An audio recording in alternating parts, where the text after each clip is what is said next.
Media One's famous vertical race, the M1 Run, is back again for its 10th year, again partnering with the Jalila Foundation, with 100% of the profits for the M1 Run is going to be given to the foundation. They anticipate somewhere between 400 and 500 runners and walkers are going to be taking the opportunity. And Neil, you were saying you inadvertently did this a while ago, needing to race up some stairs to get your suit. Well, yeah, I mean, it was not out of choice, right? I used to live in a building on the 50th floor. And one day I came back from my coaching session. I had to go for my commentary gig, had to pick up my suit from my apartment. It's like, yeah, cool, park my car, take the elevator and I'll be sorted. Power failure, all 6 elevators gone, and I had no option but to climb every single step all the way to the 50th floor, bring my suit. Obviously, I didn't wear it because walking back, I'll be sweaty pants. Yeah. I carried my suit and my bag all the way down 50 floors, hop in my car, and then went back to the stadium for my commentary gig. There was never a problem. Well, to talk about that and more, our next guest, Mark Lee, is a veteran of hospitality. He's had a great career, starting off initially as a junior and working his way up to being part of Media One now for 12 years. He's worked through Europe, where he was known for some establishments like the Chicago Pizza Pie Factory, and played a major role in the Barcelona Olympics task force team.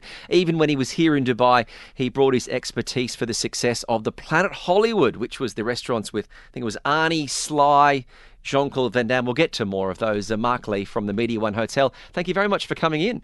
Thanks for having me. It's great to see you here. And, I mean, this M1 Run, 10 years, why do you think it's been so successful for so long?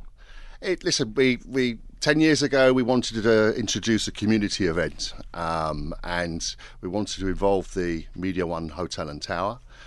We've really embraced the whole community, so it's an exercise for all of us to tap into our corporate accounts, tap into the business councils, and tap into local sports enthusiasts like you two, actually, to get you signed up and entered into the M1 Run. Is it because it lures people in going, oh, it's just a couple of stairs, and then in the end it's got to be, well, I mean, it's 6.5 minutes of pain.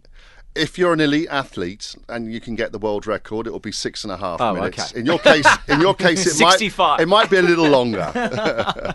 So, what is the average time to get all those stairs done? Okay, so it's not just stairs. So, as a vertical race, it's a 1.2 kilometre uphill run. Okay. So we run up through the car park, start at the main entrance of Media One, run up into the car park, 1.2 kilometres uphill, jump in the stairwell, 700 steps up, and you finish on the 42nd floor. Brilliant. The world record's 6 minutes 30. Mm-hmm. And the average time, if you do it under 10 minutes, that's pretty good. Wow. And you should complete it really in under 15 minutes. And and the lifts work when you want to go down? When you want to go down, yes. Yeah, okay. Not up. Yeah, because I mean, from a strength and conditioning standpoint, I mean, I'm a strength and conditioning coach, and we take care of athletes' knees and everything. We generally tell them that, hey, going up the stairs is always good for your body. Not so much when you're stepping down. It looks easier, gravity pulls you down, but it's against the motion of the body. So I'm glad that the elevators work when people have to come down. Exactly. And I've got a dodgy knee, so I know exactly what you're talking about. Those old injuries prevent you from doing it. Talk to me about the relationship with the Jalila Foundation and about why you guys like to work in partnership with this. Okay, so as part of the 10th anniversary, we wanted to try and give back to a very worthy cause. And we've always run or operated the M1 Run as a break-even event. It's never been commercial. We were unable to bring on a couple of partners, Knight Frank, the principal partner for this year's event, and also Transguard. And thanks to their contributions, we're able to sort of pretty much run the race. And then anybody who enters, their entrance fee, most of it or all of it, will go towards the Jalila Foundation. So yeah, we're very happy with that. So it's great. If you want to join the challenge, it's 150 dirhams for individuals. You can get 500 dishes for a team of 4. And there's also, I guess, prizes, goodie bags and medals, most importantly. Indeed.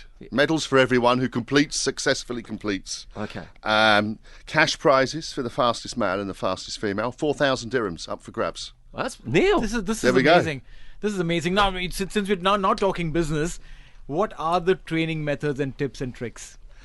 I think practice, first of all. Practice makes perfect, so don't assume you can rock up on Saturday morning. What if we would just want to rock up tomorrow to the Media One? Are the stairs open? Let us know. Do a quick time trial. We'll open the stairwell for you. We'll start you off with a gentle jog up the car park, and then we'll get you into the stairwell. Practice, practice, practice. Mark, your career's been amazing. You've been here for now 12 years, you were saying, at Media One, but you've been in Dubai before that. It's a great story to go from the porter in the hotel to be the heavy hitter, the head honcho up the top. What advice would you give to yourself when you were first starting out that you think would have been so powerful in those early days for you? I think be open to do anything. I've finished my shift for today. Don't do any extra hours. Be very open. Try all the new things that you can do, and be flexible. It's great fun, the hospitality industry. We get to meet so many wonderful people, some very difficult ones as well, but some wonderful people. And it's a real challenge. Every day is different. You mentioned that it's a wonderful industry, but like you finished your statement with, it is a challenging industry as well. In fact, one of the most challenging industries, because work hours are not your standard 9 to 5. You work in shifts. Sometimes you're working, away from your body clock, your regular body clock. And most of these youngsters coming out of the universities today only look at the fancier part of hospitality and not the hard work behind it. A statement for those kids. But if you're having fun, time doesn't matter. So the day flies by. As I said, there's lots of different and interesting things going on every day.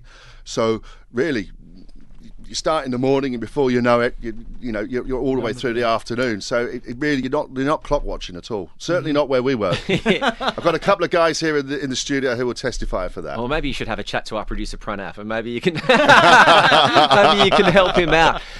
Back in the year 2000, you came to Dubai to be part of Planet Hollywood. Yep. It was like a rival to the Hard Rock Cafe, but it had that Arnie, Sly, Jean-Claude Van Damme. Did you ever get a chance to meet any of those guys when it was here? Not in Dubai. I opened up Planet Hollywood in Madrid, and Bruce Willis was the star guest.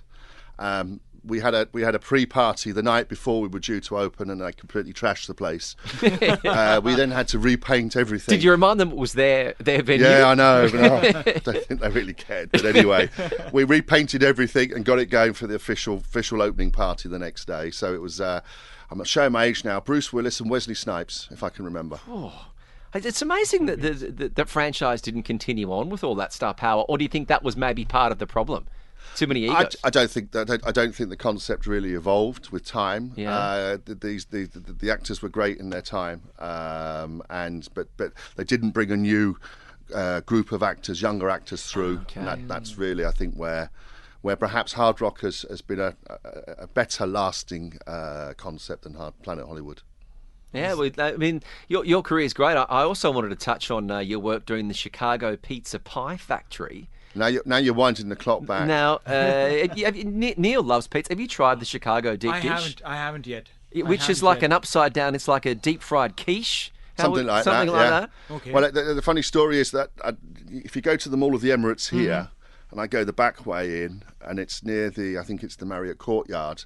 There's a Chicago Pizza Pie Factory little restaurant. Really? So when I was working there, back in 30 odd years ago. That was in Madrid.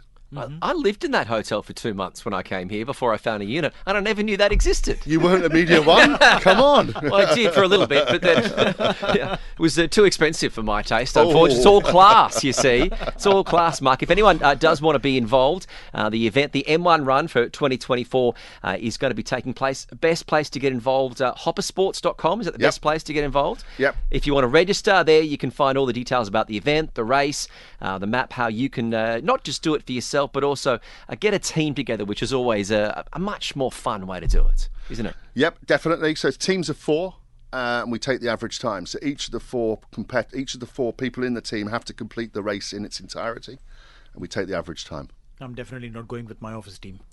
Oh, thanks, mate. Last year, we have the Bayern Munich fan club who are very loyal to Garden on 8 and watch all the Bayern Munich games. They entered and they won the team event last year. And they're back again this year? They're back again this year. They're training hard. Well, they got Harry Kane on their shirt now, so maybe Yeah, they well, got a this bit is- of an extra kick. There You know, so if you want to be a part of it, it's the M1 run for 2024. It's going to be bigger and better than ever. The registrations do close on Wednesday, the 7th of February, so you haven't got long to get your details in. Mark Lee, congratulations on your success. Thank you very much for coming in. Thanks for having me, guys. Thank you. TSB, Talk Sport Business on Talk 100.3.